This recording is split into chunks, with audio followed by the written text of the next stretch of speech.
Assalamualaikum warahmatullahi wabarakatuh. Waalaikumsalam warahmatullahi wabarakatuh. Bismillahirrahmanirrahim. Alhamdulillahilladzi ja'ala al-'ida li'ibadihi al-mu'minin wa khatama bihi shahra as-siyama lil-mukhlisin وجعل في طاعته عز الدنيا والآخرة للطائعين وفي معصيته ذل الدارين للعاصين والصلاة والسلام على أشرف الأنبياء والمرسلين وعلى آله وأصحابه المجاهدين الطاهرين أما بعد. Saudara-saudara kaum muslimin rahimakumullah, ketika matahari akhir Ramadan tenggelam di kaki langit sebelah barat dan malam 1 Syawal datang merayapi bumi, maka berubahlah segenap perasaan kita. Duka berganti suka, sedih lenyap datang gembira.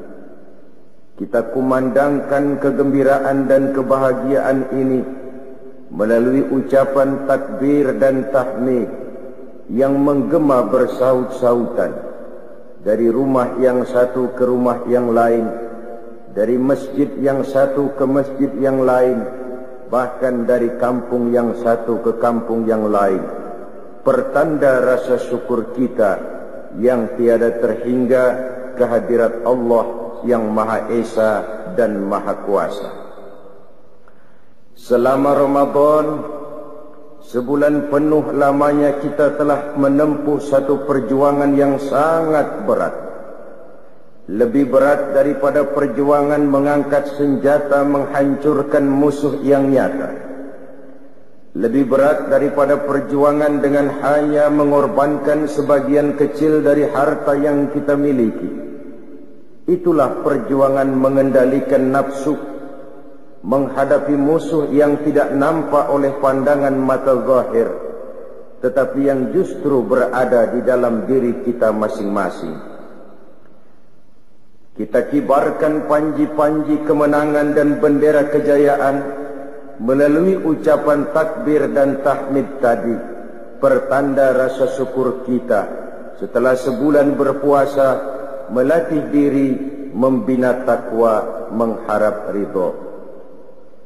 Banyak di antara kita umat Islam terlalu berpegang kepada kulit luar saja di dalam merayakan Idul Fitri atau Lebaran ini.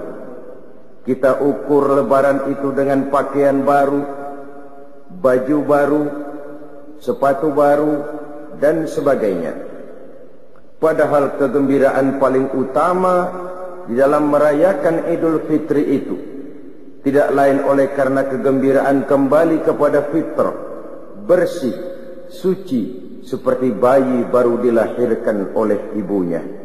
Tidak berdosa kepada Allah lantaran sudah dibersihkan oleh pelaksanaan ibadah kita sepanjang bulan Ramadan.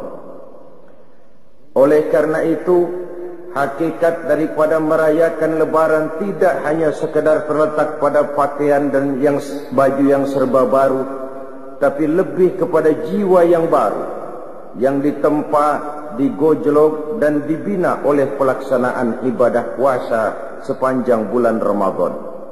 Berhasilkah ibadah itu kita laksanakan? Akan banyak bergantung dan terlihat kepada tingkah laku kiprah kehidupan kita sesudah bulan Ramadan.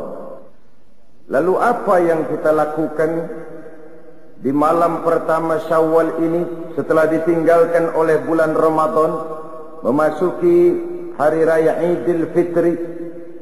Pertama, kewajiban mengeluarkan zakat fitrah. Yang wajib mudhayyaknya itu berlaku sejak terbenam matahari akhir Ramadan sampai sebelum orang kembali dari melakukan solat Idul Fitri.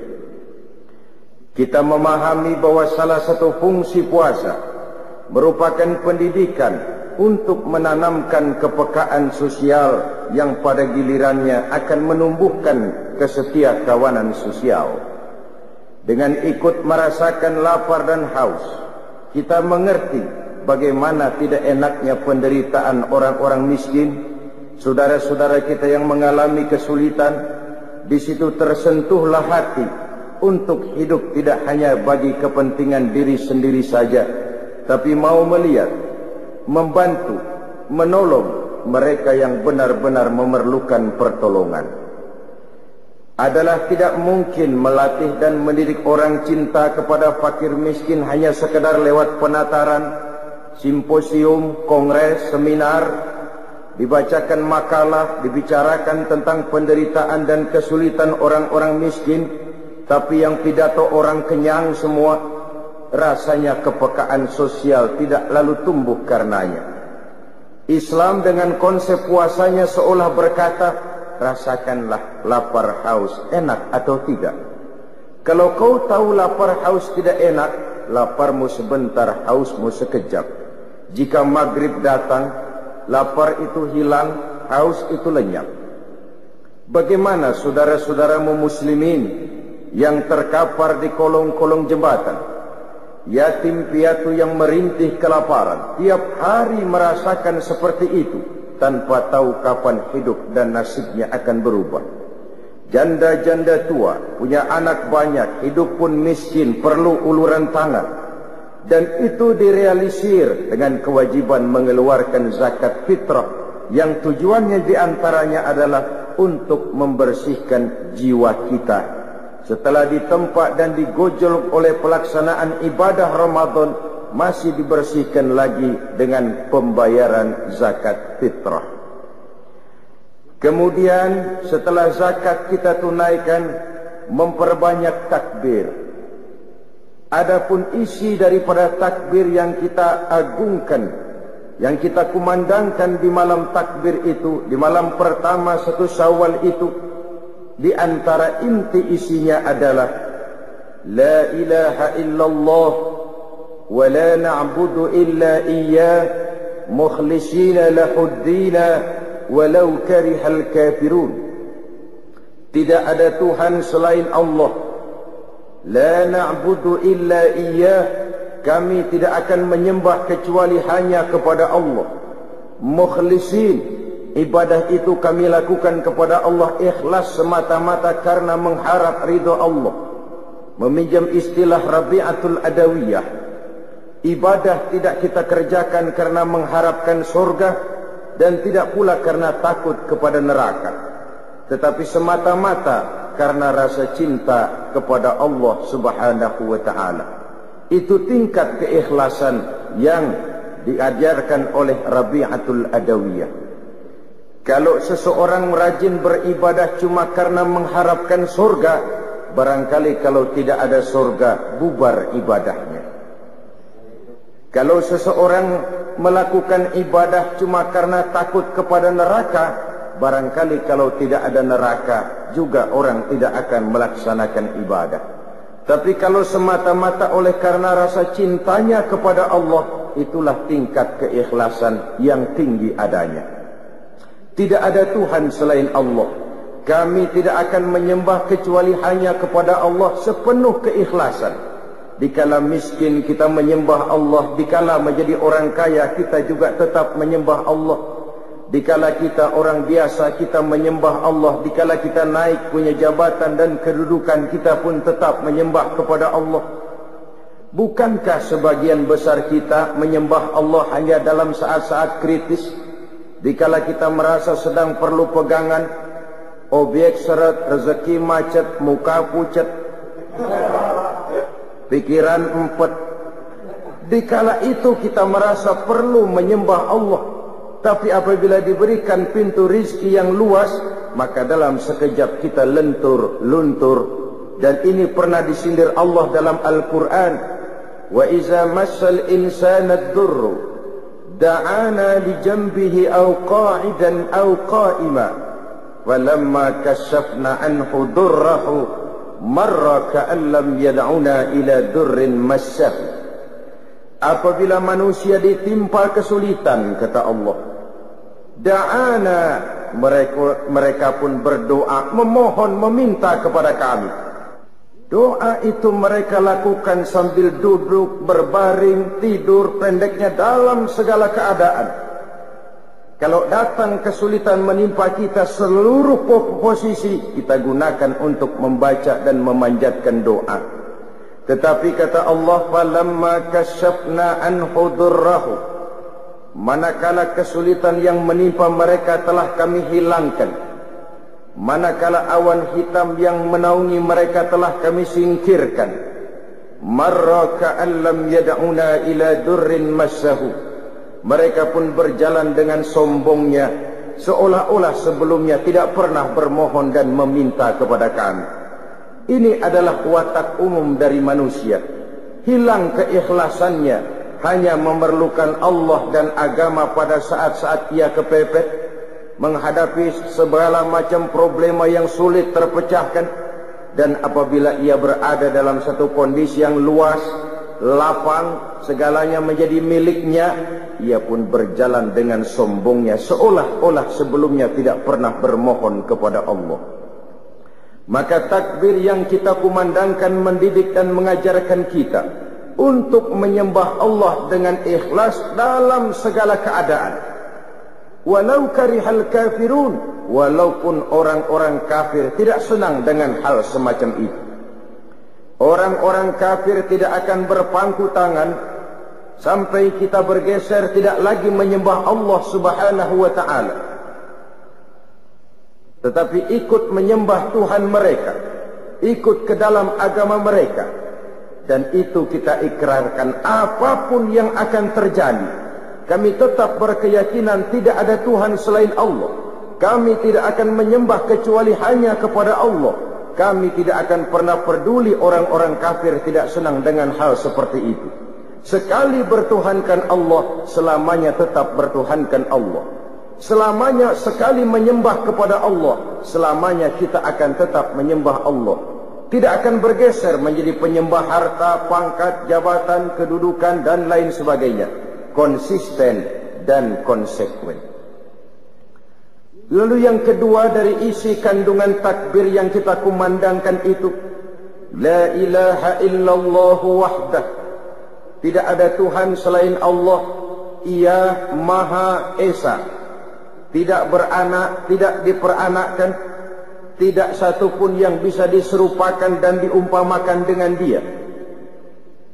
Sadaqa wa'dah, Allah Maha membenarkan segala janjinya. Allah Maha benar dengan segala janjinya, bahwa orang-orang yang beriman dan beramal soleh akan mendapat kebahagiaan di dunia dan di akhirat, bahwa orang-orang yang ingkar dan pembangkang akan menikmati juga azab yang teramat pedih. Allah Maha benar dengan segala janjinya. Tidak pernah sedikit pun Allah akan ingkar janji. Bahwa orang baik-baik akan ditempatkan di surganya, dan bahwa orang-orang jahat akan ditempatkan di nerakanya. Itulah janji Allah dalam kehidupan ini. Sadaqa wa'dah, Maha benar Allah dengan segala janjinya. Wa nasara 'abdah, dan Allah menolong hamba-hambanya, orang-orang yang benar-benar menghamba kepada Allah, menyembah Allah dalam suka dan duka, dalam miskin dan kaya. Allah akan menolong orang-orang seperti itu. Dan apabila pertolongan Allah datang, maka tidak satu tenaga pun lagi yang akan sanggup membahayakan kita. Marilah kita lihat perjalanan hidup Rasulullah sallallahu alaihi wasallam. Saudara lihat ketika perjuangan dimulai pada periode Mekah, sebenarnya ya, kalau menurut perhitungan taktik dan strategi militer saja, mestinya ketika di Mekah itu Nabi Muhammad hancur sehancur-hancurnya. Coba lihat, kurang apa Quraisy ketika periode Mekah, kekuasaan mutlak di tangan mereka. Kurang apa? Itu yang namanya Abu Jahal, Abu Lahab, Abu Sufyan. Segala daya dan dana mereka kerahkan. segala kekuatan dan kemampuan mereka curahkan untuk menghancurkan Nabi. Sejak diteror mental dan fisik, difitnah, dicaci maki, dilontari kotoran unta, dikucilkan di kampung bernama Syi'ib, sampai terjadi kemufakatan untuk membunuh Nabi, terjadi kemudian peristiwa hijrah. Kalau menurut perhitungan otak mestinya hancur, ternyata tidak hancur. Itu jelas ada faktor X. Dan faktor X itulah yang kita istilahkan dengan nasrum minallah, pertolongan dari Allah subhanahu wa ta'ala. Tidak mungkin, kata kita. Mana bisa menurut kebiasaan. Impossible, kata rasio. Tapi kalau Allah menghendaki, rasanya tidak ada yang tidak mungkin kalau Allah sudah menghendaki. Nasara abdah, Allah menolong hamba-hambanya. Menolong dengan hamba-hambanya ini jangan terpisah. Allah menolong hamba-hambanya, orang yang dengan konsekuen menyembah kepadanya dikala suka dan duka, selalu dalam pertolongan Allah. Oleh sebab itu, oleh seorang ulama kita diajarkan untuk takut kepada tiga. Allahumma inni akhafu minka, wa akhafu mimman yakhafu minka, wa akhafu mimman la yakhafu minka. Ya Allah, saya takut kepadamu. Ya Allah, saya takut juga kepada orang yang takut kepadamu. Ya Allah, saya juga takut kepada orang yang tidak takut kepadamu. Orang yang takut kepada Allah, kita takuti orang seperti itu. Kenapa? Orang yang takut kepada Allah, dia dekat dengan Allah. Orang seperti ini selalu ditolong Allah. Dia kalau kita sakiti memang tidak mungkin melawan, barangkali akan lebih banyak mengalah, tapi Allah akan menolongnya. Artinya kalau orang yang takut kepada Allah itu, kita takut apanya? Kita takut kualatnya. Takut kepada Allah, takut juga kepada orang yang takut kepada Allah. Yang ketiga, kita juga takut kepada orang yang tidak takut kepada Allah. Takut apanya? Takut sialnya. Sialnya itu yang bakal nular. Orang kalau sudah tidak takut kepada Allah, tidak ada norma. Orang yang seperti ini mengundang murka Allah. Kalau Allah murka, bencana datang. Kalau bencana datang, kesulitan tidak hanya menimpa orang-orang jahat, orang-orang yang baik pun akan terkena juga jadinya. Karena itu yakinlah kita, selama melaksanakan ibadah Ramadan, kalau bukan pertolongan Allah, sulit sekali berjuang mengendalikan nafsu. Kalau bukan karena pertolongan Allah, sulit menahan lapar dan haus di tengah dikeliling kita banyak makanan dan minuman. Kalau bukan karena pertolongan Allah, berat melaksanakan solat tarawih, mengeluarkan zakat dan lain sebagainya. Nasara abda, Allah maha menolong hamba-hambanya. Wa a'azza jundah, dan Allah memuliakan tentaranya. Siapa sih tentara Allah? Setiap orang yang berjuang dan membela agama Allah, itulah tentara Allah. Ikhlas karena Allah semata-mata. Saudara memakmurkan majelis taklim, ikhlas untuk izul Islam wal muslimin, saudara adalah tentara Allah. Saudara menyemarakkan syiar dakwah dan Islam, ikhlas karena Allah, saudara adalah tentara Allah. Saudara tersinggung apabila agama kita ini dihina orang, dicaci maki orang, diancam orang, saudara juga adalah tentara Allah. Kita memang di zaman sekarang tidak menghadapi perang Badar seperti halnya di zaman Rasul. Kita tidak menghadapi perang Uhud, Khandaq, Khaybar dan lain sebagainya. Kita tidak berhadapan dengan ujung tombak, ujung panah, ujung pedang. Tapi perang yang kita hadapi di zaman ayeuna, di zaman sekarang ini, tidak lebih ringan dari Badar di zaman sahabat, dari Uhud, dari Khaybar, dari Khandaq. Kita tidak menghadapi ujung padang, ujung tombak, ujung panah.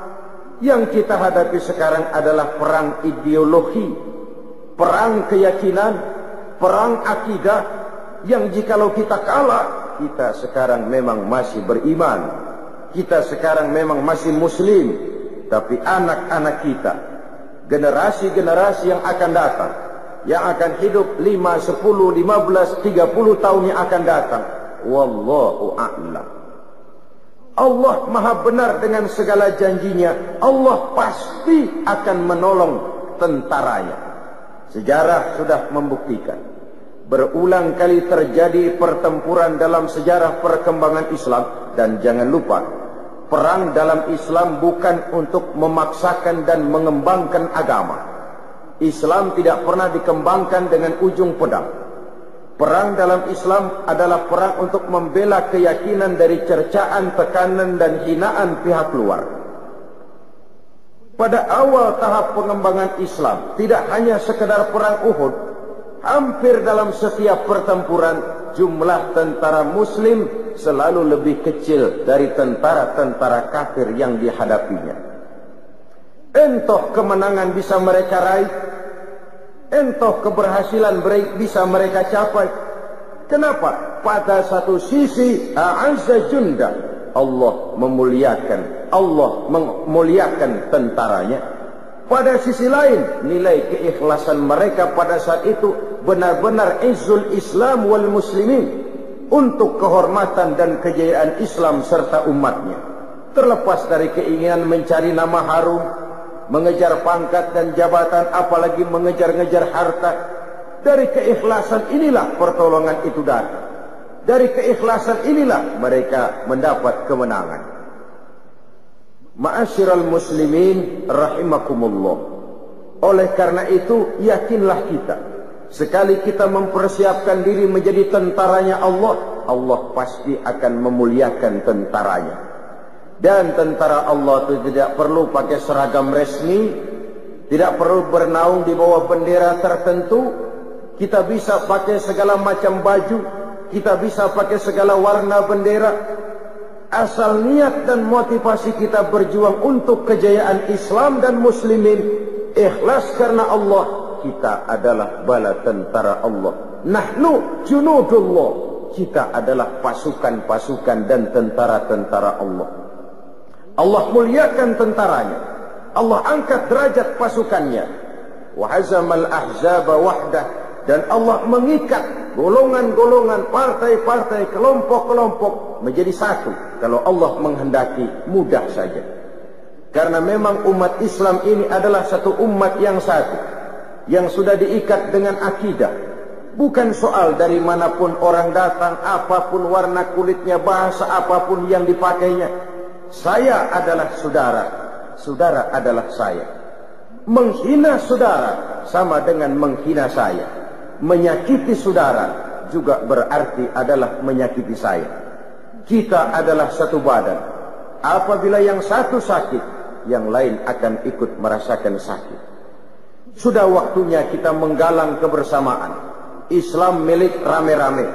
Harus kita jaga rame-rame, harus kita belain rame-rame. Muslim boleh dibungkus oleh baju tentara. Muslim boleh dibungkus oleh baju polisi. Muslim boleh dibungkus oleh baju pejabat, dokter, teknokrat, seniman, artis, pengusaha, konglomerat, and all profession. Silakan. Tapi baju apapun saja yang membungkus badannya, jiwa dan semangat Islamnya tidak boleh luntur oleh baju yang membungkus badannya, lalu mampu menjalin kebersamaan. Dia sanggup berkata, saya camat, tapi saya Muslim. Saya jaksa, tapi saya Muslim. Saya polisi, tapi saya Muslim. Saya gubernur, tapi saya Muslim. Dia bangga dengan nilai keislamannya. Sekarang kan umumnya terbalik, orang ngomong, iya Islam si Islam, tapi kan gua kan camat. Iya Islam si Islam, tapi gua kan jaksa, gua kan bupati. Terbalik. Saya bupati, tapi saya Muslim. Mau apa? Saya polisi, tapi saya Muslim. Mau apa? Baju boleh berbeda, lambang dan bendera boleh beraneka warna, kaos dan jaket silakan tidak seragam. Tapi jikalau Muslimlah kita adalah satu badan. Harus saling memperkuat satu dengan yang lainnya. Marilah kita menjadi tentara-tentara Allah. yang siap bukan hanya sekedar mengorbankan harta, tenaga, pikiran, waktu, bahkan nyawa ini pun jikalau memang diperlukan, bismillah, lillah, siap kita berikan untuk izzul Islam wal muslimin ini. Selama Ramadan kita juga sudah menjadi tentara-tentara Allah, berjuang mengendalikan nafsu, dan itu perjuangan yang lebih berat kata Nabi dari perang Badar. Seorang yang besar badannya, tinggi pangkat dan jabatannya, berenteng titelnya, bukan merupakan jaminan bahwa orang itu akan mampu mengendalikan hawa nafsunya. Makin tinggi kualitas iman, makin tinggi status sosial, akan semakin berat bisikan hawa nafsu. Kita rayakanlah kemenangan perjuangan mengendalikan dan melawan hawa nafsu ini melalui ucapan takbir dan tahmid yang menggema bersaut-sautan. Rasa syukur, memuji, rasa tafakur kita kepada Allah Subhanahu wa ta'ala. Lalu di pagi hari 1 Syawal berangkat kita melaksanakan sholat Idul Fitri. Kalau sholat Idul Fitri rasanya tidak perlu digalakkan. Kenapa? Yang kagak sembahyang juga bakalan keluar tuh hari mah. Pokoknya biar subuh kagak, Idul Fitri mah kudu. Saudara hadirin yang saya hormati, baiklah, itu toh masih lebih baik daripada tidak sholat sama sekali. Itu masih lebih baik. Sama saja ada orang berkata, Pak, bagaimana seseorang puasa tapi tidak mengerjakan sholat? Saya katakan, puasa tapi tidak sholat masih lebih baik daripada tidak sholat juga tidak puasa. Itulah kalau kita melihat dengan kacamata putih bahwa seseorang menjadi baik itu lewat proses. Tidak bisa orang dari salah kepada soleh dengan hanya sin salabim abragdabra. Ya walaupun kalau hidayah datang bisa saja, tetapi secara umum itu harus melalui proses. Dan prosesnya tentu bertahap, step by step. Taruh katalah dia belum senang sholat 5 waktu, tapi kalau Idul Fitri kan getol. Iya dah, Idul Fitri dah. Biarin dah, dandan habis-habisan, mandi juga pakai air kembang. Pakai keris keraton. Membelain Idul Fitri, padahal cuma sekedar sholat sunnah saja. Tapi baiklah, karena dari segi syiar ini pun baik. Apalagi dilaksanakan di lapangan, di tempat-tempat terbuka. Sehingga baik sekali kalau ada musola-musola kecil bikin panitia gabungan dilaksanakan di satu tempat. Ini kadang-kadang satu RW ada 15 musola, 15-15-nya bikin sembahyang Id. Main gengsi-gengsian. Pokoknya langgar gua kalau kagak bikin Id kagak sah. Sono bikin, sini bikin, akhirnya perang speaker.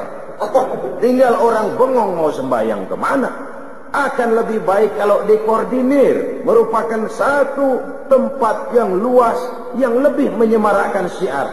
Inilah umat Islam. Kami ada, kami hadir, dan kami punya eksistensi. Saudara hadirin, ma'asyiral muslimin rahimakumullah. Kita laksanakan sholat Idul Fitri di awal hari pertama pada bulan Syawal itu. Disinilah kebahagiaan itu mencapai puncaknya. Dan apabila sholat Idul Fitri itu sudah selesai, maka bubarlah kita untuk bersilaturahmi dengan sesama saudara-saudara kita. Apa yang kita lakukan setelah usai sholat Idul Fitri? Bermaaf-maafan di antara sesama kita. Kenapa itu kita lakukan? Sebab dengan pelaksanaan ibadah Ramadan, bersihlah diri kita di hadapan Allah. Jikalau ibadah puasa kita benar, kita kembali bersih seperti bayi baru dilahirkan oleh ibunya. Tidak punya dosa kepada Allah lantaran sudah dilebur oleh ibadah Ramadan. Saudara-saudara kaum muslimin rahimakumullah. Tinggal lagi dosa dan kesalahan kita di antara sesama manusia yang Allah belum akan memberikan maaf jikalau kita belum meminta maaf kepada yang bersangkutan. Dan yang lebih utama untuk dimintakan maaf dan ridhonya tidak lain adalah orang-orang tua kita, kaum kerabat, keluarga, sanak famili, teman, andai tolan, dan seterusnya. Dengan harapan, baiklah hubungan kita kepada Allah dan baik juga hubungan kita kepada sesama manusia. Kita adalah zon politiker, makhluk sosial yang hidup bermasyarakat. Dalam pergaulan sehari-hari, entah kecil, entah besar, entah sengaja, entah tidak, tentu kita pernah tersilap berbuat salah. Pada kesempatan itulah kita meminta saling memberi maaf. Disinilah hakikatnya kebahagiaan Idul Fitri. Pada kemenangan mengendalikan nafsu setelah berpuasa. Pada sikap saling maaf memaafkan. Kalau hanya sekedar pakaian baru, baju baru, makanan baru, sendal baru, mobil baru, istri baru, saya kira itu satu kebahagiaan semu. Saya tidak bisa mengerti bagaimana orang merayakan Lebaran begitu gembira dengan baju baru, sepatu baru, makanan serba ada, tapi puasanya amburadul, tarawihnya tidak pernah. Kebahagiaan apa yang dirayakan dalam kondisi seperti itu? Kebahagiaan semu, tidak lebih daripada kebahagiaan lipstik yang cuma sekadar kulit luarnya saja. Maka isi daripada berlebaran adalah berhalal bihalal, bersilaturahmi. Sebab itulah tradisi orang-orang tua kita baik sekali. Kalau hari raya itu anaknya dibawa semua berkunjung, diperkenalkan, inilah pamanmu, inilah keponakanmu, inilah saudaramu, ini yang encing, sebelah sono encang, sebelah sini encung, engkong, engkang, engkeng. Sehingga apa yang dikenalkan pada saat kecil akan terus teringat setelah anak menjadi besar. Oh, ini paman saya, oh itu ibu saya. Dinyalakan obor kekeluargaan sehingga jaring-jaring kekeluargaan tetap ingat dengan lekat dalam hatinya. Pan kalau anak-anak kita mau sekarang mendingan diajak ke kebun binatang daripada lebaran ke rumah keluarganya. Apa enak disuruh ngeliatin uak. Saudara hadirin yang saya hormati, tentu dari segalanya kita menuntut nilai plus, nilai lebih dari sebuah silaturahmi. Untuk itu Rasulullah Sallallahu Alaihi Wasallam pernah mengajarkan ada 3 sifat utama yang merupakan nilai lebih dari kehidupan seorang muslim, yaitu an tu'tiya man haramaka wa tasila man qata'aka wa tuhsina ila man asa'a ilaika. Ini 3 nilai utama yang mencerminkan kelebihan jiwa seorang muslim daripada lainnya. Pertama, an tu'tiya man haramaka, memberikan sesuatu kepada orang yang pelit kepadamu. Ada orang kita tahu banget pelit banget sama kita, dari luar negeri pelitnya. 17 setan. Apanya aja susah. Pelitnya luar biasa. Kalau mau banda orang rakus banget. Tapi kalau dia sendiri buat keluar udah buntut gasiran bener. Sedikit pun gak mau keluar. Kita tahu ini orang bakhil, pelit, kikir, medit, koret, buntut gasiran. Tapi kepada orang seperti itu kita bisa berbuat baik. Malam takbiran bawain ketupat, kan dia bingung. Ini orang gue pelit banget, gue dibawain ketupat. Dia bingung, salah tingkah. Tapi di situ nilai plus. Kalau kita sedekah kepada orang yang memang juga suka memberi kepada kita, itu wajar, itu harusnya, itu idealnya. Tapi bisa bermurah tangan kepada orang yang nyata-nyata pelit, nah itu yang nilai plus, itu yang luar biasa. Kalau kita kan yang enak seri, lo gampar dah, gue tabok. Pas itu harga bandrol. Dan itu juga tidak tertutup peluang begitu, sebab Quran mengajarkan wa jazaa'u sayyi'atin sayyi'atun misluha. Balasan satu kejahatan adalah kejahatan yang seimbang. Tapi ayat ini masih bersambung. Faman afa, barang siapa yang memberi maaf. wa aslaha, dan mencari jalan damai, wa ajruhu 'ala Allah. Itu yang terbaik dan itu yang akan mendapat pahala dari Allah. Memberikan kepada orang yang bakhil. Yang kedua, wa tasila man qata'aka. Bersilaturahmi dengan orang yang memutuskan hubungan denganmu. Wah, ini kan susah banget ini. Orang marah sama kita mau biasa aja, tetap datang, tetap silaturahmi.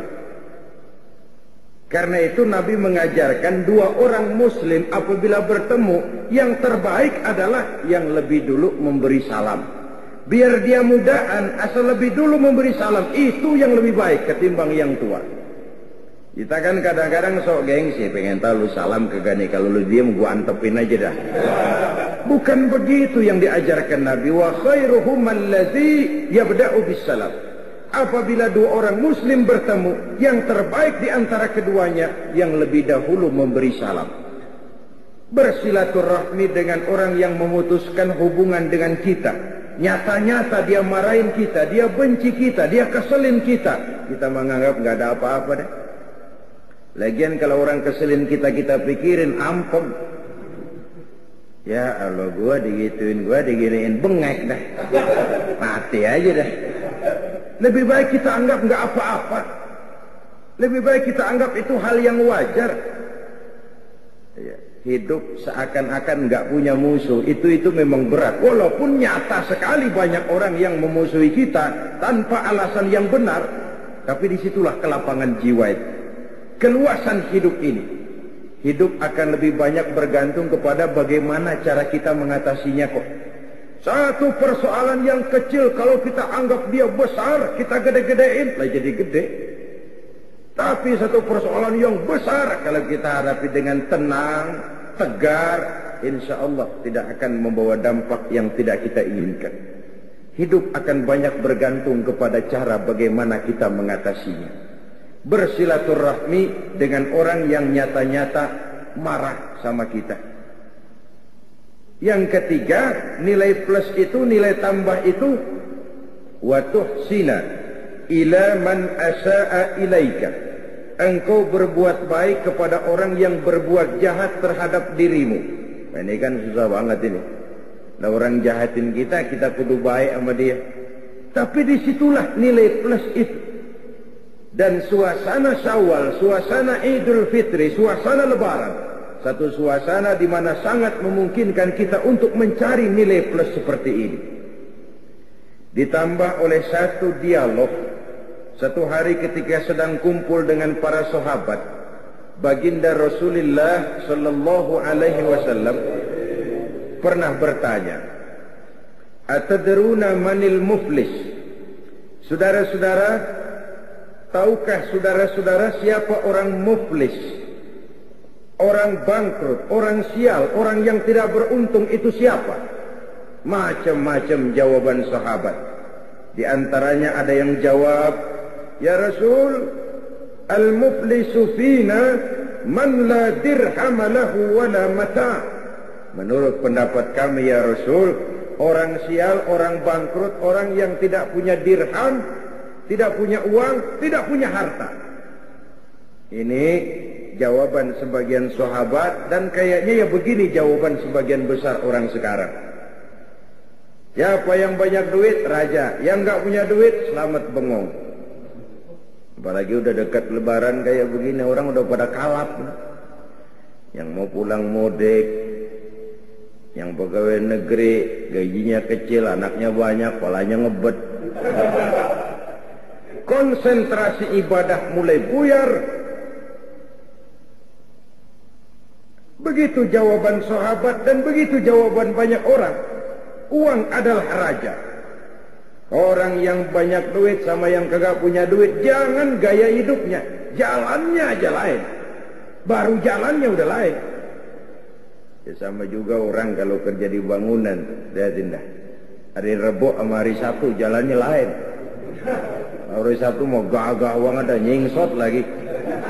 Kenapa? Ada yang dikantongin. Ini sugesti. Sampai seorang penyair Arab pernah bilang, Uang itu di mana-mana. Taksur rijala mahabatan wa jalalah. Bikin gagah orang yang memilikinya.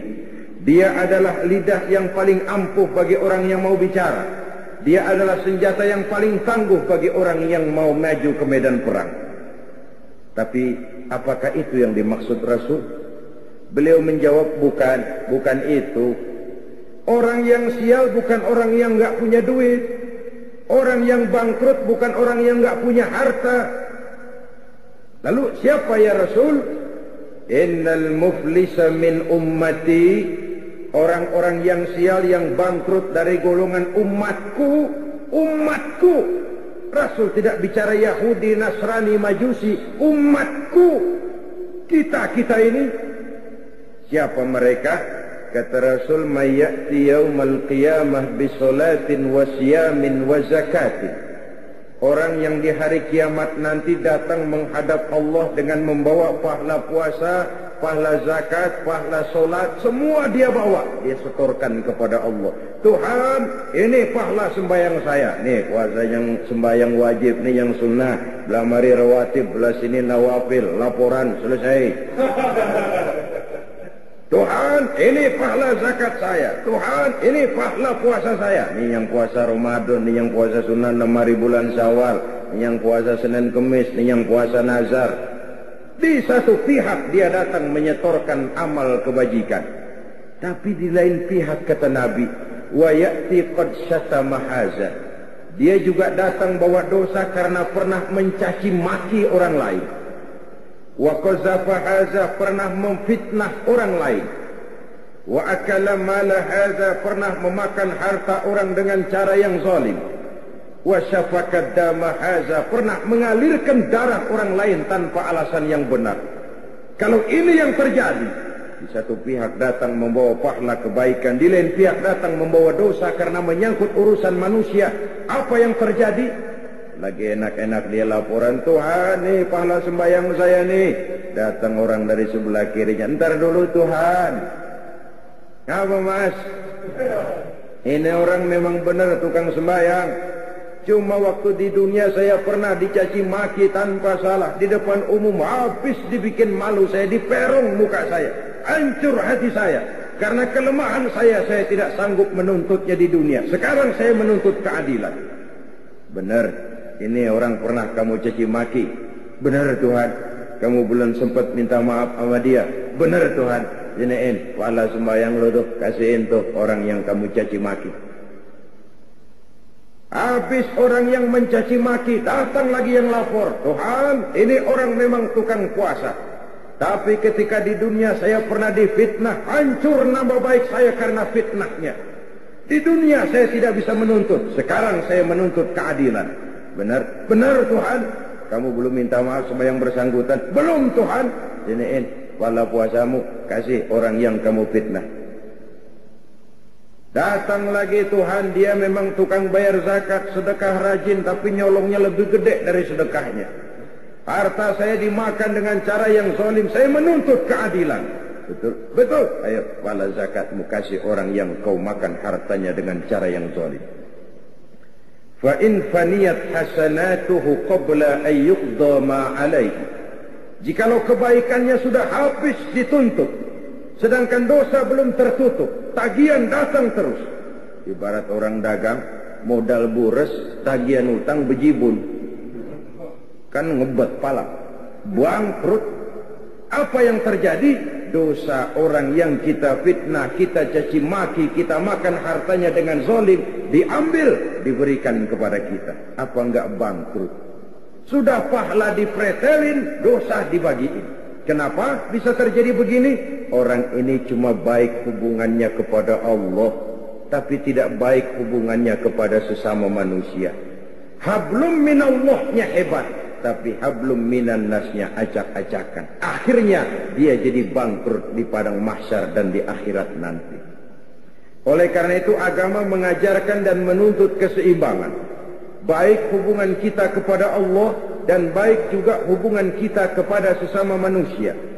Momentum di bulan Syawal merayakan Idul Fitri isinya adalah silaturahmi. Silaturahmi adalah media untuk memudahkan komunikasi. Dengan terwujudnya komunikasi, maka banyak hal yang bisa kita lakukan. Itulah sebabnya Rasulullah sallallahu alaihi wasallam memberikan peringatan keras kepada umatnya. Beliau bersabda, "Isnani la yanzurullahu ilaihima yaumal qiyamah." Ada dua golongan manusia yang di hari kiamat nanti tidak akan dipandang oleh Allah, tidak akan diopeni oleh Allah, alias didiemin, diantepin, dilihatin aja. Orang pada diopenin, dia enggak. Subhanallah. Saudara-saudara, di dunia ini kita didiemin aja mau mertua udah bingung. Ini mertua gua kenapa nih kalau salah ngomong nih mah diem aja. Bingung kita. Di padang mahsyar didiemin oleh Allah dua golongan manusia. Siapa mereka? Pertama, qati'ur rahim, orang yang suka memutuskan silaturahmi, orang yang demen banget sama marahan. Ada aja nyari-nyari gara-gara. Kalau setengah hari kagak marah, ngebet palanya. Orang kayak begini di akhirat nanti tidak akan diopeni oleh Allah. Yang kedua, wajarus su'i, tetangga yang jahat dengan tetangganya. Tidak pernah aman tetangga sebelahnya, baik dari gangguan tangan, lidah, ataupun anggota badannya yang lain. Kunjung mengunjungi dari rumah satu ke rumah yang lain, dari keluarga yang satu ke keluarga yang lain, menandakan kegiatan di hari raya Idul Fitri itu. Selebihnya adalah menjaga semangat Ramadan. Ini yang terpenting. Kalau pelaksanaan ibadah puasa kita berhasil, maka itu akan membentuk jiwa, semangat, dan gaya hidup sesudah Ramadan. 1 bulan mewarnai 11 bulan. Kan begitu. Kita sering terjebak kepada rutinitas ritual. Solat kita tidak mewarnai gerak hidup kita antara solat ke solat. Apa yang kita kerjakan antara subuh dengan zuhur tidak diwarnai oleh subuh kita. Haji tidak menyebabkan wawasan kita makin bertambah. 4-5 kali mondar-mandir Jakarta, Mekah pergi haji, tapi piciknya tetap macam katak di bawah tempurung. Wawasannya tidak lalu terbuka walaupun dia sudah melihat Islam dalam skala yang makro. Ketekunan puasanya tidak menyebabkan kesetiakawanan sosialnya lalu tumbuh. Zakat yang dia keluarkan bahkan merasa bahwa dia lebih hebat dari orang yang menerima. Padahal belum tentu. Kita mengeluarkan zakat, hakikatnya hanya melaksanakan satu ibadah. Tidak berarti bahwa yang mengeluarkan zakat merasa diri lebih hebat dari yang menerima. Tidak berarti begitu. Oleh karenanya, bagaimana kita menjaga dan memelihara semangat Ramadan di luar Ramadan. Jangan selesai Ramadan malah merdeka.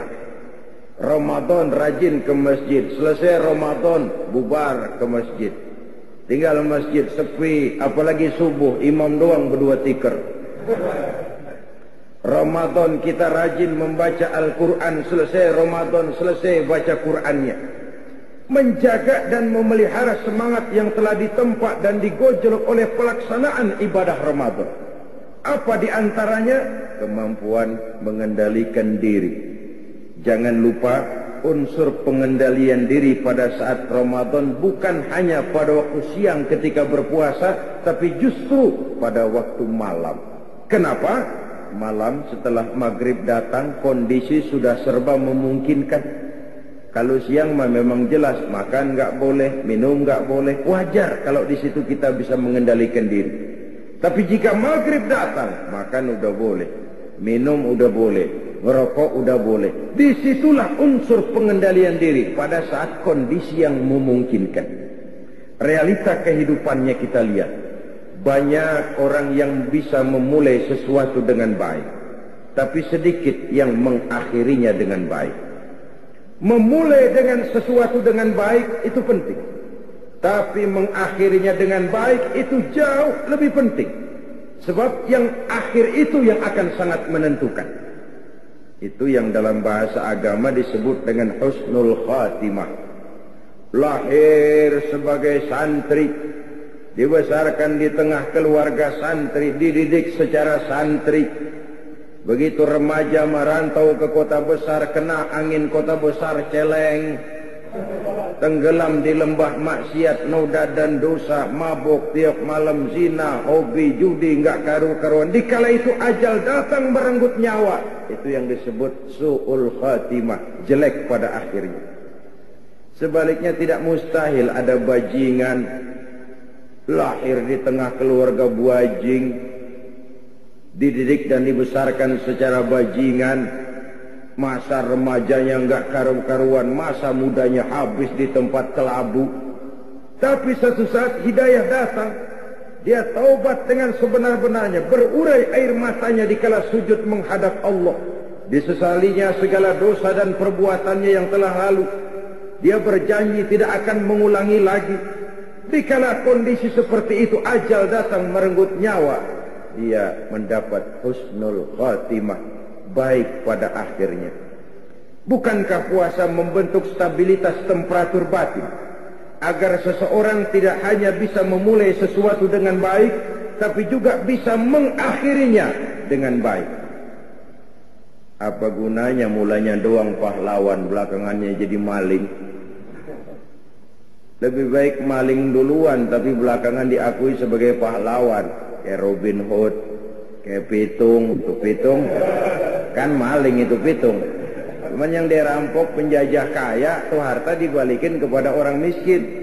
Oleh penjajah dia diisukan sebagai perampok, tapi oleh rakyat dia dianggap sebagai pahlawan. Mendingan dianggap maling baru kemudian jadi ternyata pahlawan, ketimbang disanjung sebagai pahlawan besar, pemimpin besar, ternyata belakangan maling besar. Memulai sesuatu dengan baik itu penting, mengakhirinya dengan baik itu jauh lebih penting, dan puasa mengarahkan kita ke sana. Lalu sikap hidup sesudah Ramadan, sabar, ulet, dan tahan uji. Itu kan gemblengan puasa. Biar lapar melilit perut, biar haus mencekik tenggorokan. Kalau maghrib belum datang, jangan sentuh itu makanan, jangan ambil itu minuman. Tunggu sampai timingnya tepat. Ini kan pendidikan juga. Zaman sekarang ini banyak orang pengen cepat kaya, tapi tidak sabar. Akhirnya menghalalkan segala cara, renten ditenggak, orang lain ditipu, judi jadi kerjaan sehari-hari, tuyul dirawatin. Pengen cepat naik pangkat, tapi enggak sabar, akhirnya jilat atas, injek bawah, sikut kiri kanan, enggak peduli teman jadi lawan jadi teman, yang penting pangkat naik. Pengen cepat terkenal, tapi enggak sabar bikin yang aneh-aneh. Kan orang sekarang mah pakai pepatah Arab tuh, bul ala zamzam fatu'raf katanya. Kalau pengen cepat ngetop, kencingin aja sumur Zamzam. Bakal terkenal ke seluruh dunia, terkenal gilanya. Artinya apa pepatah ini? Kalau pengen cepat terkenal, bikin yang aneh-aneh, yang orang lain kagak kerjain tuh kerjain dah. Perkara pantas nggak pantas nomor 18, yang penting ngetop dulu. Dicari yang aneh, baju yang paling aneh yang bagaimana nih, jauh bikin. Rambut yang paling aneh yang bagaimana nih, buntut tikus, jauh bikin. Ini sepatu yang paling aneh yang bagaimana, ngikut, mau pantas kek, mau kagak kek, urusan nanti. Yang penting ngetop aja dulu. Puasa melatih kita sabar. Hidup ini cuma nunggu giliran. Di balik musibah selalu ada hikmah. Cuma mata kita yang sering tidak bisa menerima kenyataan, tidak mengerti rahasia di balik sesuatu. Hidup cuma sekadar nunggu giliran. Ada saat datang, ada saat pergi. Ada yang lahir, ada yang mati.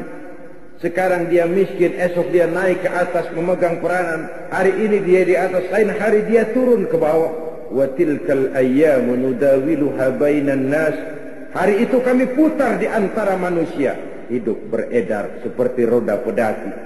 Makanya kata orang-orang tua dulu, kalau lu lagi sehat, kudu ingat-ingat bakal sakit. Kalau sakit, kudu ingat-ingat bakalan sehat. Kalau hidup, kudu ingat-ingat bakalan mati. Kalau kaya kudu ingat-ingat bakalan miskin. Kalau nggak ingat begitu, kita akan terjebak akhirnya jadi Fir'aun kecil. Yang kaya berusaha sekuat tenaga agar jangan sampai jatuh miskin. Yang sudah punya kedudukan berusaha sekuat tenaga agar tidak turun-turun. Maka bergantungnya kepada manusia makin kuat. Padahal makin kita gantungkan hidup kepada manusia, semakin harus bersiap kita untuk kecewa. Kan begitu katanya rezeki. Ya rezeki itu kan pangkat, harta, jodoh. Itu kayak bayangan. Kita diam, dia diam, kita lari kencengan dia. Sehingga orang sering mengeluh, dasar yang bukan rezeki, ubok-ubok kagak dapat, begitu gue diam orang bawain. Nah, itu yang namanya misteri. Oleh karena itu sabar, ulet dan tahan uji. Tidak mudah putus asa, tidak mudah ditlek, tidak mudah frustasi, lapang jiwa, luas pandangan dan selalu husnuzon, baik sangka kepada Allah Subhanahu wa ta'ala. Itu sebabnya Nabi pernah menjamin, ajaban li amril muslim, inna amrahu kullahu lahu khair. Aku heran urusan umat Islam ini. Segala persoalan baik bagi dia kalau dia nggak salah terima. Itu aja kuncinya.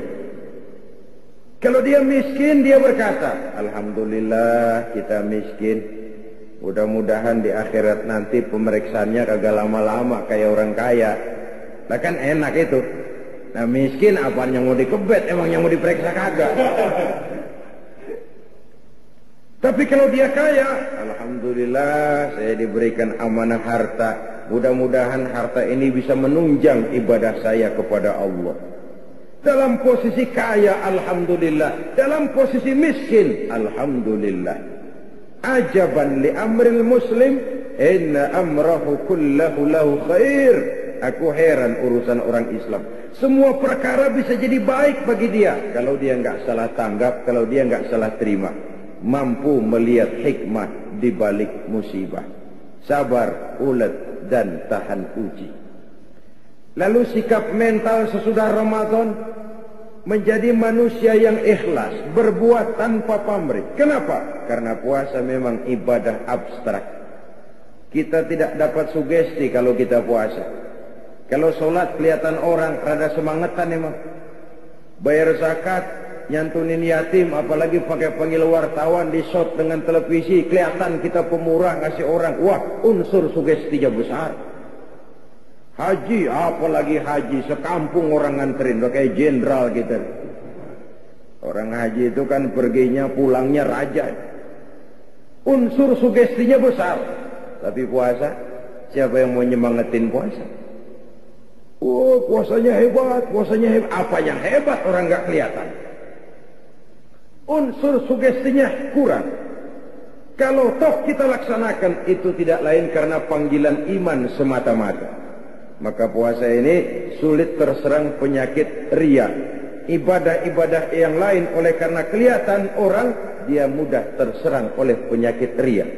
Karena itulah seharusnya jiwa yang digojlok, dibina dan ditempa oleh pelaksanaan ibadah Ramadan semakin membuat manusia mampu untuk berbuat tanpa pamrih. Ikhlas karena Allah lebih mengutamakan kepentingan orang banyak daripada kepentingan pribadi, keluarga dan golongan. Kalau tidak, kita akan terserang penyakit tamak bin rakus alias serakah. Ini juga sudah digambarkan oleh perjalanan puasa. Coba aja kalau lagi mau menggerib bulan puasa, kira-kira jam 4, jam 5. Rasanya apaan aja mau kita minum, apaan aja mau kita makan. Minuman udah berjejer kayak orang antri. Makanan segala macam makanan ada di atas meja. Rasanya kalau boleh orang lain jangan kebagian. Kalau bisa semuanya saja buat saya, orang lain gak usah. Begitu menggebu. Padahal jika maghrib datang, tetak seteguk air, sepotong roti, 2-3 butir korma, kenyang itu datang. Kemana keinginan yang tadi begitu menggebu? Itu nafsu namanya. Dan mental seperti inilah yang sangat menghambat bagi terwujudnya usaha pemerataan pembangunan di Republik Indonesia ini. Sehingga kue-kue pembangunan itu tidak terbagi secara merata. Yang di atas gede, ke bawah kecil, kecil, mikin netes, mikin dikit. Kenapa? Akibat adanya mental tamak bin rakus alias rakah. Orang lain nggak boleh kebagian. Oleh puasa kita dididik untuk sederhana. Kenapa? Karena kita menyadari bahwa kalau sudah kena seteguk air, sepotong roti, 2-3 butir kurma, kenyang itu datang. Nafsu memang tidak pernah kenal puas, tidak pernah kenal cukup, dan tidak pernah kenal berhenti. Memperturutkan hawa nafsu sama saja dengan minum air laut. Semakin diminum, semakin haus tenggorokan, semakin kering tenggorokan dibuatnya. Oleh karena itu, marilah kita rayakan Idul Fitri ini dengan saling berhalal bihalal, bersilaturahmi, bertakbir, dan menjaga semangat Ramadan untuk kita terapkan di luar bulan Ramadan. Semoga arah hidup kita makin lurus dan jiwa semangat perjuangan kita dijaga dan dipelihara oleh Allah Subhanahu wa taala, dan akhirnya kita termasuk dalam golongan minal aidin al faizin, orang yang kembali kepada fitrah dan beruntung lantaran telah berhasil berjuang mengendalikan hawa nafsu setelah berpuasa sebulan penuh di bulan Ramadan. Ini saja yang dapat saya sampaikan pada pertemuan kita kali ini. Terima kasih banyak atas segala perhatian. Mohon maaf atas segala kekurangan. Jumpa lagi pada pertemuan lain insyaallah. Usikum wa nafsi.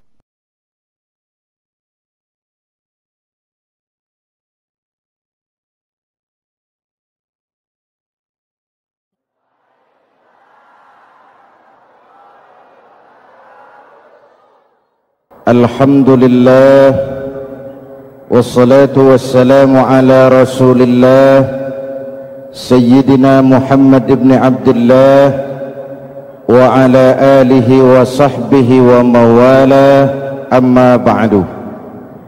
Siapa saja boleh ikut lebaran, tapi tidak tiap orang bisa merayakan Idul Fitri.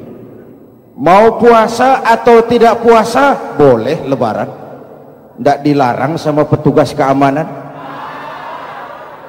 Mau ibadah Ramadan atau tidak melaksanakan ibadah Ramadan, boleh ikut lebaran. Tapi tidak berarti merayakan Idul Fitri, karena selalu ada kos dari apa saja yang kita lakukan. Saya mau cerita, mau dengar nggak? Ada dokter gigi, dokter baru.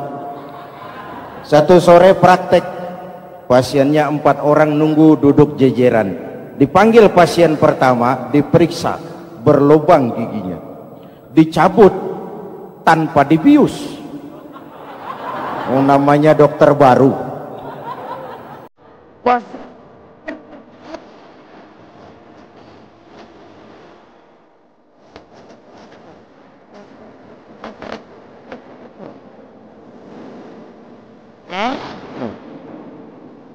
Selesai dicabut, diobati, selesai, tanya, sudah selesai dok? Sudah mat? Berapa biayanya? Jam?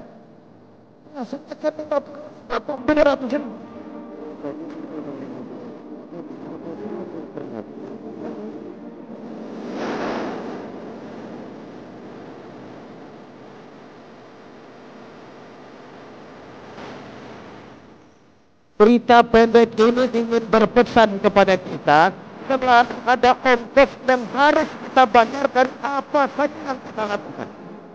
Mau ibadah atau tidak, mau jadi orang baik-baik atau jadi bajingan paling tengik, mau berbuat salah atau berbuat soleh, selalu ada kosnya, selalu ada ongkosnya. Kita bicara kembali kepada fitrah, Idul Fitri. Bagaimana caranya? Pertama, saya ingin mengutip bagian pendek dari ayat 185 Al-Baqarah. Walitukmilul iddata walitukabbirullaha ala ma hadakum wa la'allakum tashkurun. Ada 4 hal dari cuplikan ayat pendek ini. Pertama, walitukmilul iddata, hendaknya engkau sempurnakan jumlah bilangan hari puasamu. Berpuasa sebulan penuh. Sebulan penuh itu bisa 29, bisa 30. Pak, kalau beda pendapat bagaimana? Ada yang lebaran tanggal 5, ada yang lebaran tanggal 6. Hadirin, bagi yang punya kemampuan berijtihad, silahkan melakukan ru'yatul hilal. Bagi yang tidak, lebih aman ikut pesan Nabi. Apa pesan Nabi? Fa iza ikhtalaftum fa alaikum bisawadil a'zam ma'al haqqi wa ahlihi. Kalau kamu berbeda pendapat, ikut golongan terbanyak yang benar dan ahlinya. Jadi walaupun banyak, kalau tidak benar dan bukan ahlinya, tidak usah ikutin. Banyak, benar dan ahlinya. Contoh, 100 insinyur berbeda pendapat dengan 10 kiai tentang doa kunut. Yang diikuti pasti 10 kiai, bukan 100 insinyur. Betul? Atau sebaliknya, 10 insinyur berbeda dengan 100 kiai tentang konstruksi jembatan. Yang diikuti tentu 10 insinyur, benar dan ahlinya.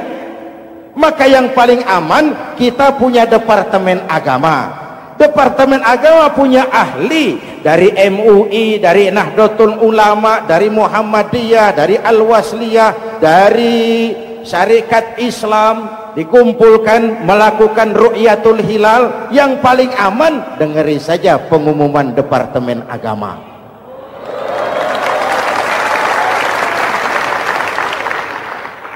Tapi tetap menghormati mereka yang meyakini 1 Syawal jatuh pada tanggal 5. Beda boleh, marah jangan. Jelas? Saudara boleh suka tempe, tapi jangan menghina orang yang tidak suka tempe. Saudara boleh senang tahu, tapi jangan ngenyek karo wong yang senang tahu. Hadirin yang saya hormati, walitukmilul iddata, kalau mau kembali kepada fitrah, sempurnakan jumlah bilangan hari puasamu. Makna sempurnakan di sini 2, sempurnakan 1 bulan penuh dan sempurnakan semangat puasamu.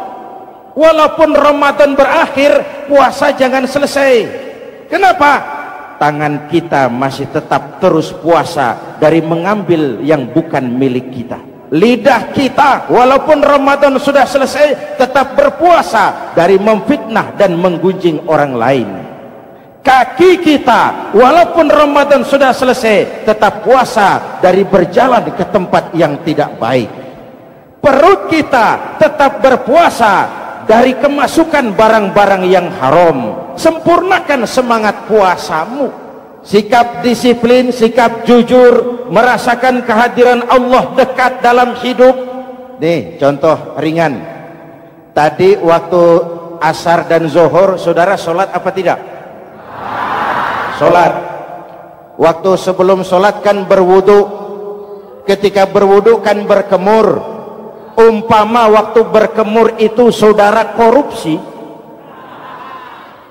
sedikit saja airnya saudara minum, saya yakin jangankan petugas keamanan, teman wudhu sebelah pun tidak akan tahu kalau waktu berkemur saudara korupsi.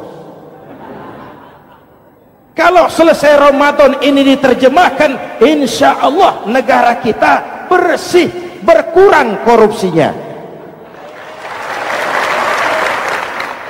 Hadirin yang saya cintai, saya kembali kepada pesan Al-Baqarah 185 tadi. Walitukmilul iddata, sempurnakan jumlah bilangan hari puasamu. Puasa sebulan penuh dan kemudian lanjutkan semangat Ramadan. Disiplin, merasakan diri di bawah pengawasan Allah. Sekarang ini Allah ditekan. Kita iman dalam ucapan tapi sekuler dalam perbuatan. Tuhan cuma ada di masjid. Di kantor Tuhan hilang, maka korupsi merajalela. Tuhan cuma ada di masjid, di pasar Tuhan hilang, maka timbangan tetap curang. Iman dalam ucapan, tapi sekuler dalam perbuatan. Kalau jiwa dan semangat Ramadan kita bisa terapkan, insya Allah korupsi akan berkurang. Sekarang kan kita prihatin, yang tadinya teriak-teriak wong cilik malah ribut rumah mewah. Yang tadinya teriak-teriak rakyat kecil, sekarang malah ribut soal villa 5 miliar. Ini kan menyedihkan, memilukan dan memalukan. Tidak punya sense of crisis. Nah, saya juga nggak tahu apa itu. Udah dengerin aja, kenapa sih? Usil bener. Padahal ekonomi kita masih terpuruk. Lapangan kerja sulit. Jumlah pengangguran rata-rata 2 juta orang per tahun. Lapangan kerja baru sulit terbuka karena investor, jangankan yang dari luar mau masuk, yang di dalam siap-siap keluar. Terakhir kita dengar Sony, pabrik elektronik besar, mau cabut lagi, pindah invest ke Taiwan, menyusul pabrik silet yang di Ciputat itu. Ketika ditanya apa investasi di Cina lebih murah, tidak, dia bilang lebih mahal, cuma lebih pasti. Di Indonesia murah, cuma mejanya kebanyakan. Biaya siluman, namanya siluman nggak karu-karuan. Keluar uang banyak, urusan tidak pasti, capek. Disahkan undang-undang penyiaran yang justru ditolak oleh masyarakat penyiar sendiri. Industri penyiaran bakal kolaps. Karena sekarang ini boro-boro mereka industri televisi mau break even point, mau pulang modal, dengan ke depan bisa bangkrut. Akibatnya bisa kita pastikan, jumlah pengangguran makin bertambah. Hadirin yang saya hormati, kita memang setuju jangan terlalu mengadopsi siaran-siaran televisi dari luar. Kita harus punya filter, tapi pada sisi yang sama kita juga harus memperhatikan lapangan kerja buat rakyat kita ini. Walitukmilul iddata, sempurnakan jumlah bilangan hari puasamu. Kalau jumlah hari puasa sudah sempurna, tuntunan yang kedua dari Al-Quran, walitukabbirullah, hendaknya engkau agungkan nama Tuhanmu. Takbiran. Takbiran itu bisa sendiri, bisa berjamaah, bisa di rumah, bisa di masjid, bisa di surau, bisa dengan pawai keliling, asal dilaksanakan dengan tertib dan tidak mengganggu lalu lintas umum. Prakteknya yang terjadi, pawai keliling itu mengganggu ketertiban umum, perang petasan, mengganggu lalu lintas. Terjadi macam, ada yang takbiran bawa bendera partai. Innalillahi wa inna ilaihi raji'un. Ini takbir politik. Hadirin yang saya hormati, kalimat takbir dalam kondisi kita, saya ingatkan kepada satu ungkapan Bung Tomo. Bung Tomo, pelaku sejarah, tokoh 10 November yang dikenal sebagai Hari Pahlawan, dalam satu pidatonya saya ingat pernah berkata, andai kata tidak ada kalimat takbir, ini ungkapan Bung Tomo, andai kata tidak ada kalimat takbir, saya tidak tahu dengan apa saya harus menggerakkan putra-putra terbaik bangsa untuk bangkit berjuang melawan penjajah.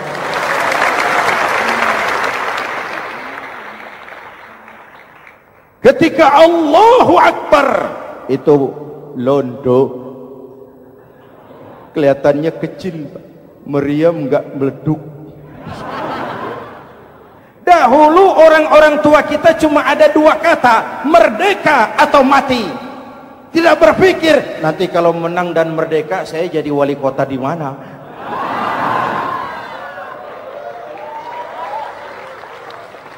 kalimat takbir. Bangsa ini harus bangkit dari keterpurukan. Bangsa ini harus bangkit mengejar ketinggalan-ketinggalannya. Bangsa ini tidak boleh terpuruk terus. Dan semangat takbir harus menjiwai kita. Tidak ada capek dalam perjuangan, tidak ada puas dalam upaya. Keberhasilan cuma pengantar ke arah keberhasilan yang lebih baik lagi. Walitukabbirullah, hendaknya engkau agungkan nama Tuhanmu. Nama Allah menjadi motivasi besar dalam kehidupan kita. Ini pesan Quran Al-Baqarah 185. Pesan kedua, setelah sempurnakan jumlah bilangan hari puasamu, agungkan nama Tuhanmu. Takbiran. Kalimat takbir sendiri kalau kita lihat pada kalimatnya ada kata la ilaha illallah wahdah sadaqa wa'dah wa nasara 'abdah wa a'azza jundah wa hazamal ahzaba wahdah. Tidak ada Tuhan selain Allah, esa, tidak beranak, tidak diperanakan, wahdah, tidak bisa diumpamakan dengan apapun. Sadaqa wa'dah, Allah yang maha menepati janjinya. Wa nasara 'abdah, Allah yang maha menolong hambanya. Kalau bukan kebesaran Allah, berat berjuang Ramadan ini melawan musuh yang tidak nyata. Puasa itu kalau olahraga golep. Benar Pak, kalau tinju lawannya kelihatan. Betul. Sepak bola musuh kelihatan. Bulu tangkis kelihatan. Golf siapa musuhnya? Itulah puasa, menghadapi musuh yang tidak kelihatan. Itu lebih berat daripada perjuangan mengangkat senjata, lebih berat daripada berjuang mengorbankan harta. Tapi kalau di bulan Ramadan saja Rasulullah menang dalam perang Badar, itu harus jadi sumber motivasi. Dengan kalimat takbir, dengan keagungan Allah, bangsa Indonesia harus bangkit dari keterpurukan. Ibu bapak hadirin yang saya hormati, jadi bukan akhir Ramadan lalu sibuk beli baju. Boleh, tapi bukan itu yang utama. Laisal id bilibasin jadid walakinnal id bita'atin yazid. Idul Fitri bukan pakaian baru. Idul Fitri adalah ketaatan yang meningkat, yang telah ditempa, digojlok, digembleng oleh Ramadan.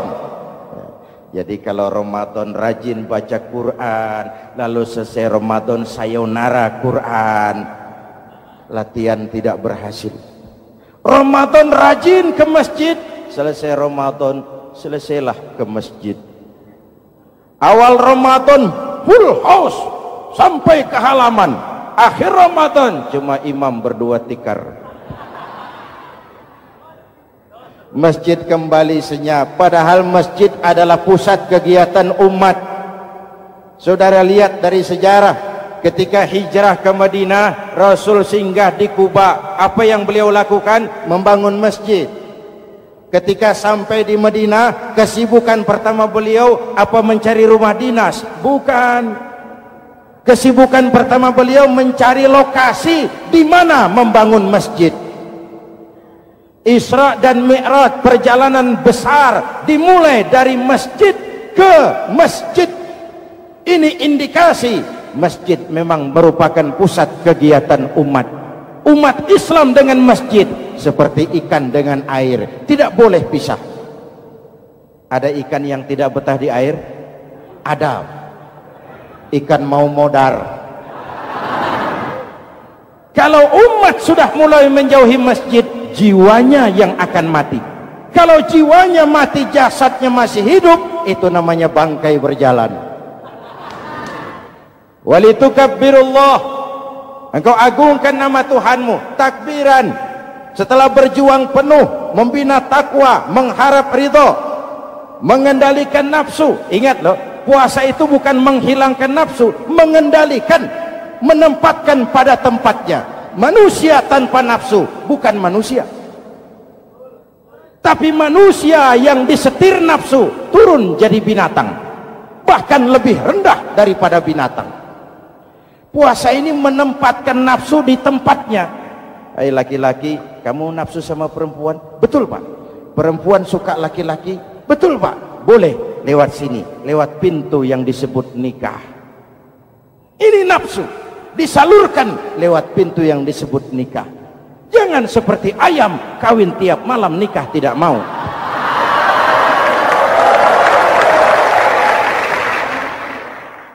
Hai manusia, nafsu kepada materi, kepengen kaya? Iya Pak. Boleh. Usaha yang halal, jual beli yang halal. Wa ahallallahu al-bai'a wa harrama riba. Allah halalkan jual beli. Jangan ingin kaya lalu makan renten, ingin kaya lalu korupsi, ingin kaya lalu buka peternakan tuyul. Puasa menempatkan nafsu pada tempatnya. Manusia yang dikendalikan nafsu lebih puas daripada binatang. Saya punya ungkapan lama, sepuas-puasnya kerbau, makanannya tetap rumput. Pernah dengar ada kerbau terlalu puas lalu makan roti?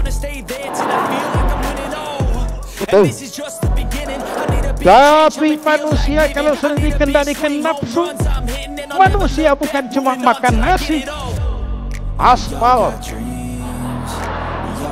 semen, kertas, minumnya solar, jauh lebih puas daripada binatang. Inilah puasa, arep nguwong ke wong, agar manusia itu jadi dirinya, fitrahnya, jangan dikendalikan oleh nafsu.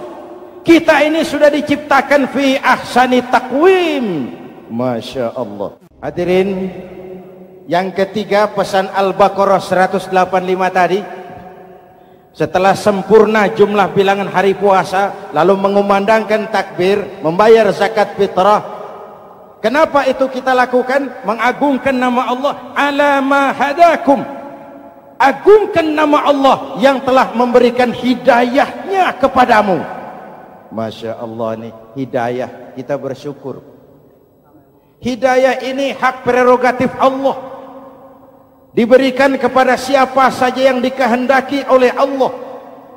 Kita bisa lihat dalam sejarah, ada anak Nabi tidak mendapat hidayah, tidak terpanggil mengikuti kebenaran yang disampaikan oleh bapaknya, namanya Kan'an, putra Nabi Nuh.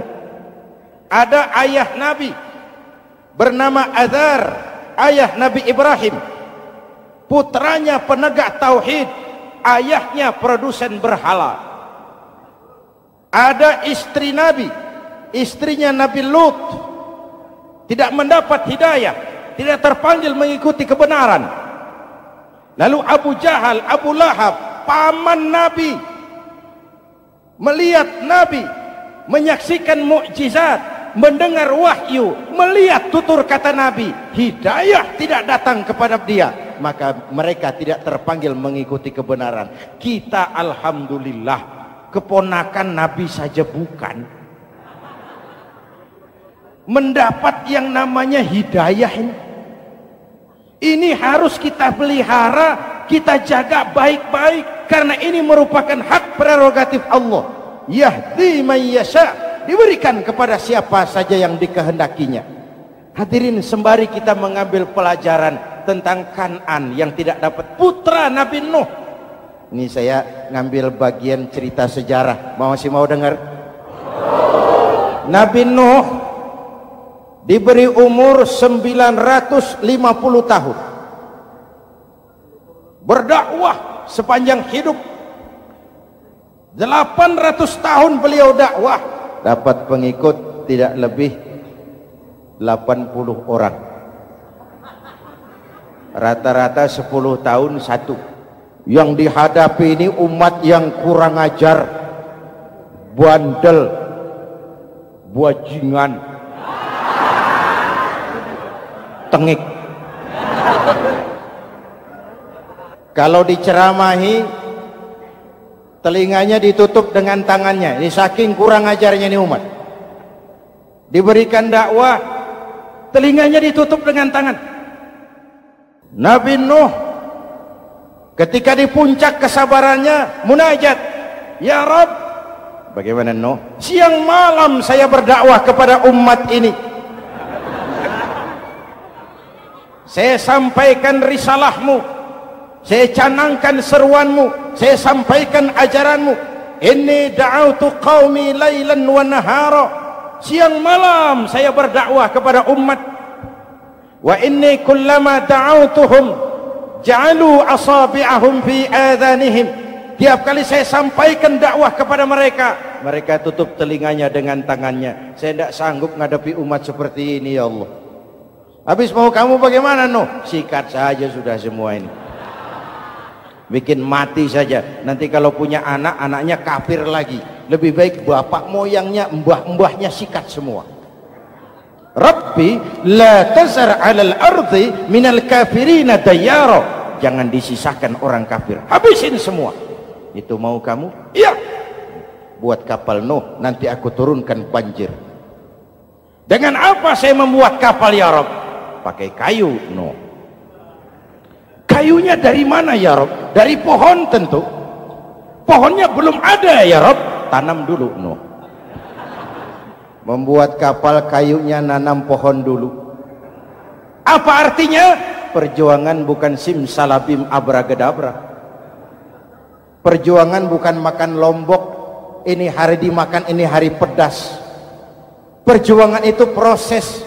Ada keringat, ada air mata, ada darah, tempo-tempo nyawa. Itulah perjuangan. Sudah pohon ditebang, buatkan kapal di tengah kampung. Umat unjuk rasa lagi. Nuh makin gila. Bikin kapal di tengah kampung, mau belayar kemana? Selesai Nuh, selesai ya Rabb. Naik. Orang-orang yang beriman bersamamu, naik. Binatang serba sepasang, naik. Naik Nuh, naik. Orang beriman, naik. Binatang serba sepasang. Gerimis mulai turun. Setelah kapal semua terisi, Nabi Nuh kontrol. Sudah naik semua? Sudah. Nuh, Mas Bejo ada? Ada. Bawa painem, naik sudah, masuk. Oke. Kan'an anak saya ikut tidak naik kapal. Kami tidak lihat, Nuh. Turun ke bawah. Ada Kan'an. Kami tidak lihat, Nuh. Naik ke atas buritan. Kelihatan Kan'an tidak ikut naik kapal. Kumpul bersama orang kafir di daratan. Inilah potret kehidupan. Kumpul dengan orang-orang kafir. Berapa banyak anak-anak kita tidak mau ikut orang tuanya ke masjid. Kumpul dengan orang-orang kafir di tempat maksiat. Nuh karena sayang kepada anak, dari atas kapal memanggil, ya bunayyarkam ma'ana. Ya, ini bahasa orang manggil, Pak. Kan'an, kesini nak, naik kapal sama papi. Ini terjemahan bebas. Jawab Kan'an di bawah, tidak mau Pak, saya di sini saja. Jangan nak, Allah sedang murka, akan turun banjir. Kalau datang banjir Papa, sa'awi ila jabalin ya'simuni minal ma'. Saya akan naik ke gunung tinggi yang bisa menyelamatkan saya dari banjir. Kan'an naik ke gunung tinggi, gunung pun tenggelam dihantam banjir. Dalam puncak kepedihan, Nabi Nuh akhirnya sadar, ya Allah, kalau orang kafir tenggelam, memang saya yang minta, tapi Kan'an kan anak saya. Nuh, anggap Kan'an bukan anakmu. Wa innahu amalun ghairu salih. Nuh sadar, akhirnya bilang, ana urid wa anta turid wallahu fa'alun lima yurid. Aku punya kemauan, kau Kan'an punya kemauan, Allah juga punya kemauan. Kemauan Allah lah yang akhirnya jadi kenyataan. Nek sekarang juga kita ngadepi musim banjir. Bukan banjir air saja, banjir peradaban-peradaban yang masuk ke negeri kita. Banjir maksiat, banjir munkarot. Kalau kita sudah ke masjid, kita sudah naik kapal, tolong kontrol anak-anak kita. Tolong kontrol tetangga kita. Ayo naik kapal, banjir.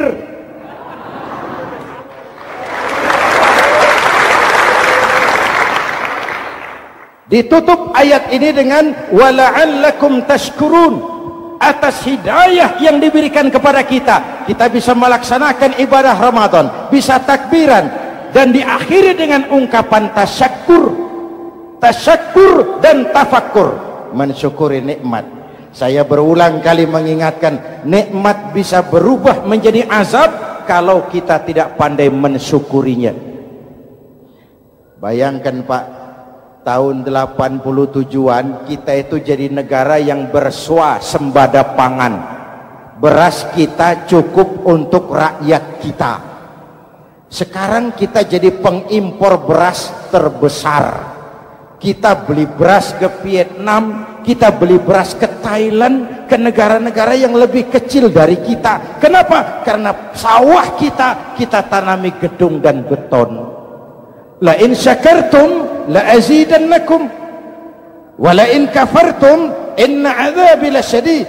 Kalau kamu bersyukur, aku tambah nikmat. Kalau kamu ingkar, tidak pandai bersyukur, awas, azabku pedih. Maka ungkapan saya, orang kaya bisa masuk surga karena hartanya, orang kaya bisa masuk neraka juga karena hartanya. Syukur apa tidak syukur? Pejabat bisa masuk surga karena jabatannya, pejabat banyak yang masuk neraka juga karena jabatannya. Syukur apa tidak syukur?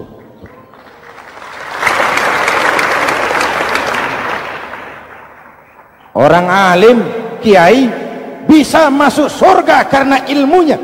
Orang alim pun bisa masuk neraka lebih dulu dari penyembah berhala juga karena ilmunya. Syukur apa tidak syukur? Si jabatan sebagai pemimpin lalu menyadari sayyidul qaumi khadimuhum. Pemimpin suatu umat adalah pelayan bagi umat itu. Pelayan harus melayani, bukan minta dilayani. Selama ini kita memandang jabatan itu jalan pintas menuju kaya. Jabatan itu artinya kekuasaan dan fasilitas, maka yang lahir rampok-rampok baru.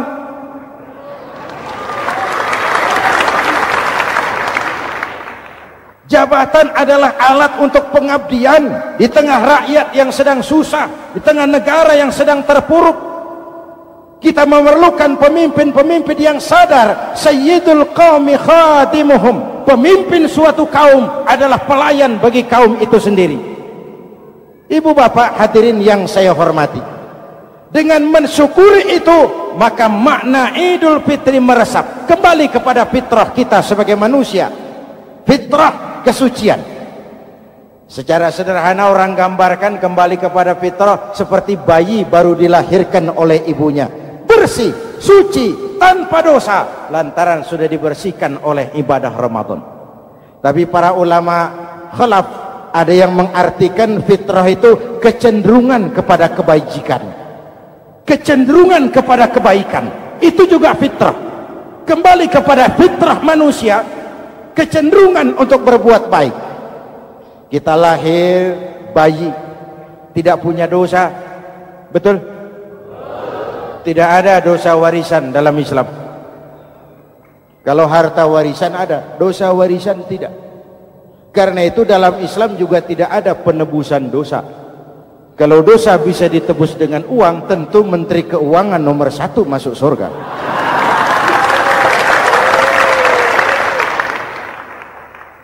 Dosa dalam Islam ditebus dengan taubat, langsung kepada Allah, sonder calo. Hadirin yang saya hormati, kembali kepada fitrah seperti bayi baru dilahirkan oleh ibunya, bersih, tidak punya dosa kepada Allah lantaran sudah dibersihkan oleh ibadah Ramadan. Soalnya kemudian kita kan tidak hanya bersalah kepada Allah, kita ini juga bergaul dengan sesama manusia, betul? Sebuah hadis, sahabat ditanya oleh Rasul, atadruna manil muflis? Saudara-saudara, tahu kamu siapa orang yang bangkrut? Oh Rasul, orang bangkrut yang tidak punya uang, orang bangkrut yang tidak punya harta. Salah, kata Rasul. Innal muflisa min ummati, yang bangkrut dari golongan umatku, yang besok di hari kiamat datang menghadap Allah dengan membawa pahala solat, membawa pahala zakat, membawa pahala haji, membawa pahala sedekah pada satu pihak. Sementara pada sisi yang lain sebelah kiri, orang ini juga datang membawa kesalahan karena pernah mencaci maki orang, pernah memfitnah orang, pernah memakan harta orang dengan cara yang zalim. Satu sisi bawa kebajikan, sisi lain bawa kesalahan. Kalau ini yang terjadi, bagaimana nasib kita? Kata Nabi, Tuhan, ini pahala solat saya, ini solat yang wajib, ini yang sunnah, rawatibnya, nawafilnya. Datang orang, sebentar Tuhan, apa? Dia memang rajin solat, tapi saya pernah dicaci maki, hancur nama saya, remuk hati saya. Di dunia saya tidak bisa membalas karena dia lebih berkuasa. Sekarang saya menuntut keadilan. Betul? Ya Tuhan, sini pahala solatmu, kasih orang yang kau caci maki. Tuhan, ini pahala puasa saya, yang wajib Ramadannya, sunnah 6 hari Syawalnya, Senin Kemisnya. Ini Tuhan. Datang lagi, sebentar Tuhan. Kenapa? Dia memang rajin puasa, tapi saya pernah difitnah tanpa benar, dicorengkan arang ke dahi, hancur nama saya karenanya. Saya menuntut keadilan karena di dunia waktu itu cuma banyak pengadilan, tapi tidak ada keadilan. Benar? Benar. Ini pahala solatmu, kasih orang yang kau fitnah. Tuhan, ini pahala zakat saya. Datang lagi, Tuhan, dia memang suka zakat, tapi korupsinya lebih besar dari zakatnya. Untuk keadilan, sini pahala zakatmu kasih. Kalau habis pahala kebaikan, orang yang menuntut masih banyak, diambillah dosa orang yang kita sakiti, diberikan kepada kita. Pahala dipreteli, dosa diberikan. Apa enggak bangkrut? Ibarat orang dagang, modal habis, tagihan hutang datang terus. Kenapa? Orang ini cuma baik hubungannya kepada Allah, tapi tidak baik hubungannya dengan sesama manusia. Karena itu, dalam konteks dengan fitrah, manusia makhluk yang fitrah. Apa fitrah itu? Pertama, manusia makhluk yang bertuhan. Itu fitrah. Mengingkari Tuhan, mengingkari fitrah. Yang kedua, manusia makhluk sosial, zon politikan. Itu fitrah. Kita tidak bisa hidup sendiri. Betapa dan siapapun kita memerlukan yang lain. Maka nuansa Ramadan intinya adalah silaturahmi. Nuansa Idul Fitri silaturahmi antar sesama kita. Ada baiknya saya ingatkan lagi sebuah hadis. Masih mau dengar? Selesai sholat Id, sahabat mendengar Rasul mengucapkan amin 3 kali. Amin, amin, amin. Ya Rasul, ada apa? Tadi turun Jibril selesai sholat, mau berdoa. Muhammad, aku mau mohon kepada Allah, mau kau aminkan? Silahkan Jibril. Jibril doa, Rasul amin. Doanya 3 macam permohonan, maka Rasul 3 kali mengucapkan amin. Kalau sudah Jibril yang doa, Rasul yang amin, apa ya doanya ditolak? Apa isi doanya? Yang pertama, ya Allah, doa malaikat Jibril, hari ini 1 Syawal, waktu itu doanya, saya mohon kepadamu, jangan engkau terima puasa dan ibadahnya anak yang durhaka kepada ibu bapaknya. Rasul mengucapkan amin. Renungan buat kita. Itu sebabnya barangkali sesibuk-sibuk di Jakarta masih mau mudik nemui orang tua. Yang kedua, ya Rabb, saya mohon kepadamu, jangan engkau terima puasa dan ibadahnya istri yang durhaka kepada suaminya. Amin. Kedengaran Bu? Ada ibu-ibu tanya, Pak, kalau suami yang durhaka sama istrinya bagaimana? Hadisnya tidak menjelaskan itu, Bu.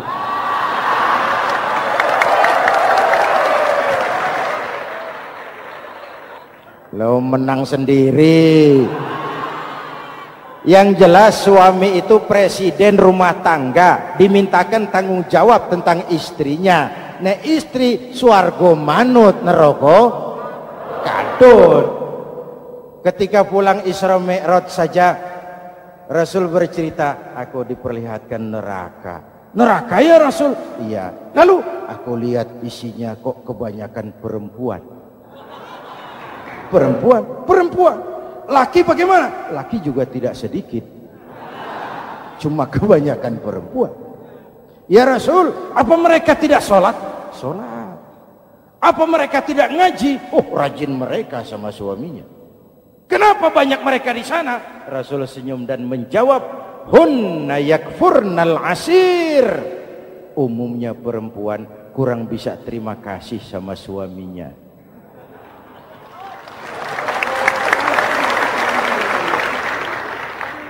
Ini penyakit turunan. Oi, ngaku oi. Lalu yang ketiga, ya Allah, hari ini saya mohon kepadamu, jangan engkau terima puasa dan ibadahnya muslim yang tidak mau memaafkan sesama saudaranya muslim. Memaafkan lebih berat daripada meminta maaf, tapi memberi maaf lebih mulia daripada meminta maaf. Inilah nuansa mengembalikan semangat saling menghargai, saling mencintai, keutuhan, kerukunan, dan kedamaian. Sudah capek kita rakyat dengan konflik. Sudah capek kita dengan mengedepankan perbedaan dan bukan persamaan. Sudah waktunya kita berbeda tapi tetap bergandengan, tetap bersama menyongsong hari esok yang lebih baik. Mintalah ridho ibu bapak, suami kepada istri, istri kepada suami, dan memaafkan sesama saudara muslim sehingga kita benar-benar kembali kepada fitrah. Terima kasih dan mohon maaf, semoga ada manfaatnya.